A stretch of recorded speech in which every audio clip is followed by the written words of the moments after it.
Kembali di Kompas Siang, saudara, game Roblox yang populer dan digemari anak-anak menuai sorotan. Apalagi Mendikbudrismen melarang permainan ini dan tak ragu memblokir permainan Roblox jika terbukti mengandung unsur kekerasan. Permainan online Roblox tengah digandrungi anak-anak. Roblox adalah platform daring yang memungkinkan pengguna membuat dan memainkan berbagai permainan secara gratis. Tapi belakangan, game Roblox menuai sorotan. Pemerintah mewanti-wanti agar anak-anak tidak mengakses game online yang mengandung unsur kekerasan. Menteri Pendidikan Dasar dan Menengah Abdul Muti meminta orang tua mengontrol anak-anaknya agar tidak terpapar kekerasan di game online. Mendikbudrismen juga mewaspadai game online yang bisa disusupi konten judi online. Inilah yang sejak awal harus kita pandu anak-anak kita ini untuk mereka tidak mengakses informasi-informasi termasuk game-game yang mengandung kekerasan.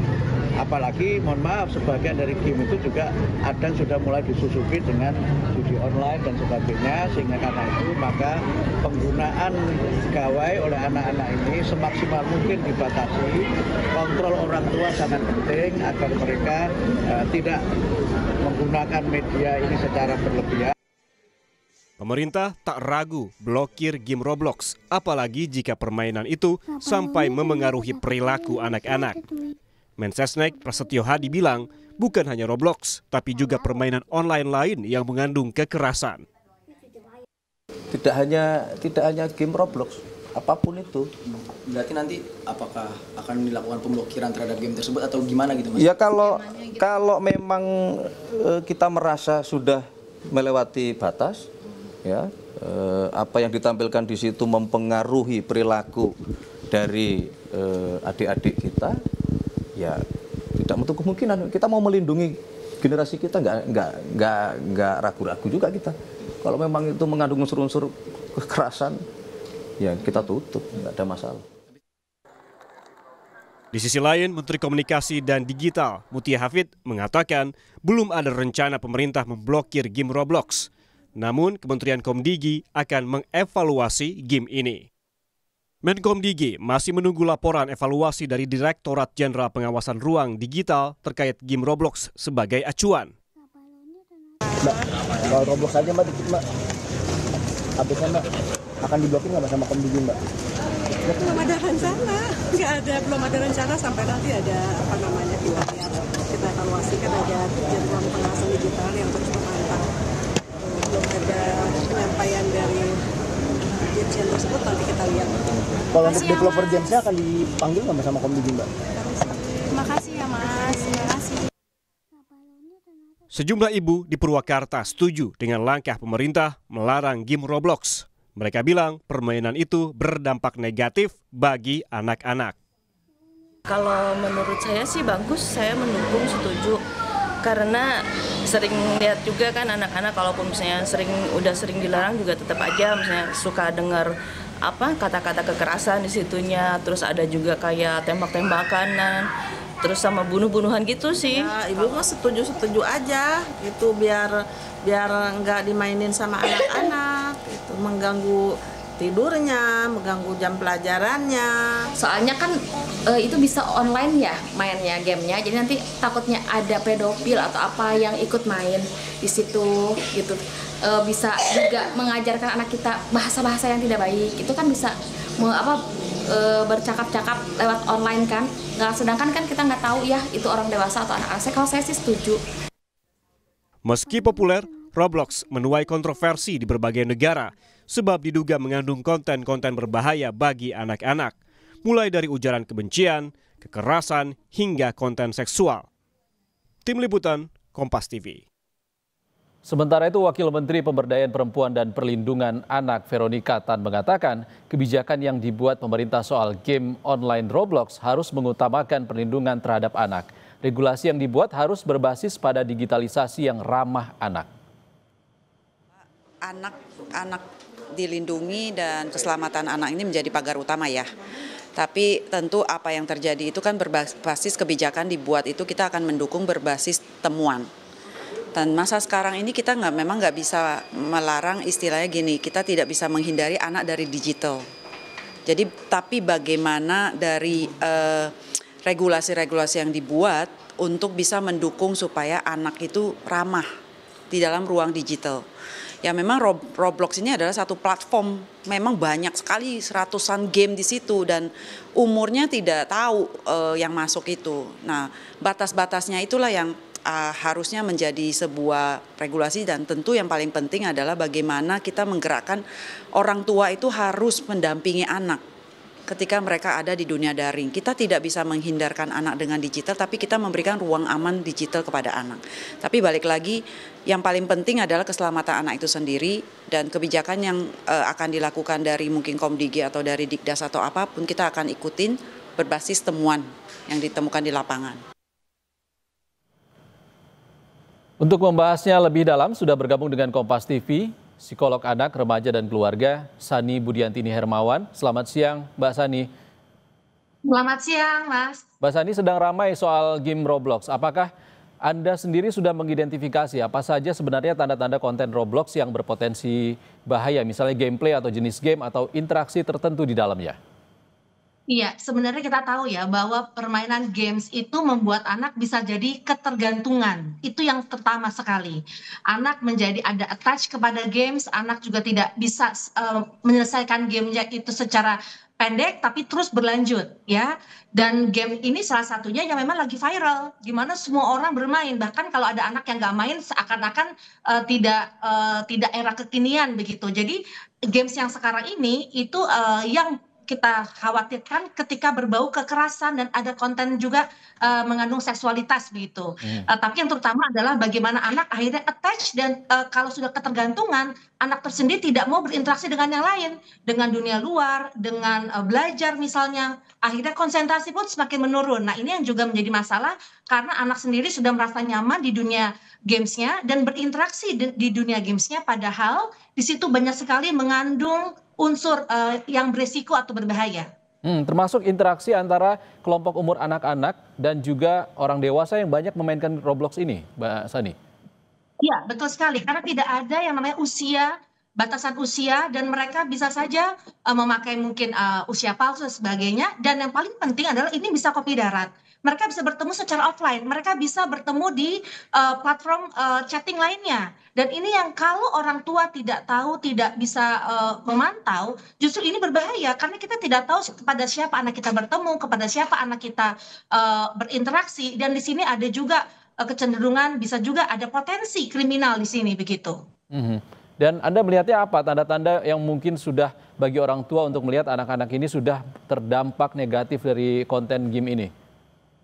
Ya, pertama sebenarnya kalau kita lihat ketika anak bermain, anak tuh spontan mengujar kalimat-kalimat kasar, kalimat jorok misalnya, atau bahkan sudah melanggar ya aturan atau norma yang ada di keluarganya. Nah ini sudah meresahkan keluarga karena anak dengan mudah mengomong kasar, berbicara yang tidak baik begitu, dan ini takutnya itu terjadi di dalam kesehariannya karena spontanitas tadi. Yang kedua adalah durasi waktu bermain. Anak sekarang kalau bermain tidak bisa cepat, dia akan terus tertantang dan bisa sampai dini hari, bahkan bisa mengganggu sekolahnya. Dan yang selanjutnya adalah ketika anak sudah tidak lagi fokus kepada sebenarnya kewajiban-kewajiban yang dia harus lakukan, tapi justru bermain ini menjadi prioritas utama. Apalagi misalnya tadi sudah ada yang namanya ada celah untuk akhirnya kejahatan, di situ anak akhirnya bertemu dengan orang yang dia tidak tahu, tapi ini mengandung justru unsur bahaya. Dalam hal itu orang tua memang harus memantau karena anak kadang-kadang tidak melapor, tapi orang tua perlu jeli, peka dan mendampingi anak sehingga ketika anak sudah ada dalam fase yang membahayakan, kita bisa ada antisipasi jauh-jauh hari untuk menyetop itu begitu. Jadi bukan kurasi tapi antisipasi sejak dini lebih baik. Oke, interaksi anak dengan anak lain ataupun orang dewasa yang bisa mengarahkan mereka ke perilaku tertentu ini sebenarnya bukan hanya bisa terjadi di game sebenarnya, Mbak. Bisa juga terjadi di media sosial. Lalu seberapa besar sebenarnya urgensi untuk memblokir permainan ini? Ya, kalau saya sebenarnya blokir itu memang perlu mungkin dikaji ulang ya. Itu kan pemerintah juga, saya mengapresiasi bahwa pemerintah juga akan mengkaji hal ini dan tidak hanya game ini, tapi mungkin game-game yang lain. Tapi yang jelas sebelum pemerintah mengambil langkah nyata, mari para keluarga, orang tua justru yang memahami, karena orang tua adalah garda terdepan untuk menyelamatkan anak. Kadang-kadang orang tua tahu anak main Roblox, tapi orang tua nggak tahu apakah di dalamnya apa isinya, bagaimana permainannya. Nah ini yang saya menganjurkan, menghimbau orang tua benar-benar ada di dalam dunia anak untuk tahu mana yang boleh, mana yang tidak, mana yang anak perlu diinformasikan atau diperingatkan gitu ya, supaya juga orang tua dan anak nyambung dan tidak terjadi tadi bahaya-bahaya yang mengancam di dalam lingkungan anak begitu. Oke, menurut Anda artinya game seperti Roblox ini masih cenderung aman jika dengan pendampingan orang tua, seperti itu? Jadi aman dan tidaknya itu tergantung bagaimana orang tua tadi menjaga anak. Mungkin nggak hanya game Roblox, mungkin ada ratusan game lain yang berbahaya juga. Tapi sekarang karena viral, game Roblox jadi muncul begitu. Tapi yang jelas justru jangan fokus kepada game ini saja, tapi banyak games yang harus diseleksi. Mungkin besok-besok ada games yang lainnya yang muncul seperti ini yang viral yang juga membahayakan anak. Intinya adalah orang tua harus mengajarkan anak bagaimana menjadi smart user sebagai pemain game. Tetap dia juga harus mengedepankan yang namanya prioritas kewajiban mereka sebagai mahasiswa atau anak-anak di dunia pendidikannya begitu. Jadi sebenarnya Mbak Sani sudah ada riset akademisnya kah atau penelitiannya yang menunjukkan hubungan antara game-game seperti ini, seperti Roblox ini dan juga dampak psikologis kepada anak? Oh iya, sangat kan bahkan sudah ada kita ada diagnosa ketika anak sudah ketergantungan, dia harus juga masuk ke dalam rehabilitasi seperti narkoba atau alkohol dan sebagainya. Karena ketika anak kecanduan game, dia tidak bisa berhenti untuk tidak memikirkan game itu. Bahkan mungkin beberapa waktu yang lalu selain game Roblox itu sudah terjadi. Anak kecanduan game dan dia akhirnya berada di dalam dunia games. Nah ini yang sudah mengganggu kejiwaan mereka dan harus langkah-langkah komprehensif baik itu kejiwaan, medikasi, support system itu harus digerakkan segera begitu. Karena sudah ada memang kecanduan bermain game yang membuat anak menjadi keganggu jiwanya. Di sini juga saya baca Roblox sebenarnya sudah berupaya untuk membatasi ataupun verifikasi usia dan juga membatasi pesan di luar game kepada anak-anak di bawah umur. Namun yang terjadi selama ini saya juga pernah melihat ada konten-konten viral di TikTok ataupun Instagram yang menunjukkan seorang pria atau wanita dewasa bertemu dengan anak SD ataupun anak di bawah umur, dan ini juga sejalan dengan kekhawatiran orang tua terkait dengan potensi pedofilia. Bagaimana, Mbak? Iya, ini membahayakan sekali, makanya ini adalah menjadi satu gerbang bisanya masuk kriminal di situ kan, ada pedofilia atau ada utang piutang atau ada bahkan judi online, ini bisa masuk ke dalam ranah. Kalau kita sudah online ya, itu di digital ini siapapun bisa bertemu, siapapun bisa melakukan kejahatan yang dia inginkan begitu. Makanya ketika anak baru mulai melek, dia belum tahu bagaimana dunia ini resikonya, bahayanya, justru orang tua harus hadir karena anak tidak menyangka bahwa ini semua itu bisa ke arahnya yang membahayakan anak itu sendiri. Makanya selain memang tadi ya pemerintah turun tangan, orang tua menjaga anak, tapi memang harus ada dibangkitkan juga kesadaran anak bahwa kita harus menjaga diri kita. Tidak mudah orang yang bermanis-manis, berchat gitu ya, dengan chat itu belum tentu dia orang baik. Jadi harus ada kewaspadaan, dan yang terpenting adalah ketika anak terbuka dengan orang tua, maka ini akan memudahkan orang tua bisa melakukan yang terbaik buat anaknya. Masalahnya kalau anak tidak terbuka, orang tua terkadang tidak tahu apa yang harus dilakukan, dan ini sudah menjadi satu takutnya adalah sudah kejadian baru orang tua tahu. Ini yang mengkhawatirkan kita semua begitu. Oke, Mbak Sani, saran untuk pemerintah sebelum memblokir selain dikaji apa lagi?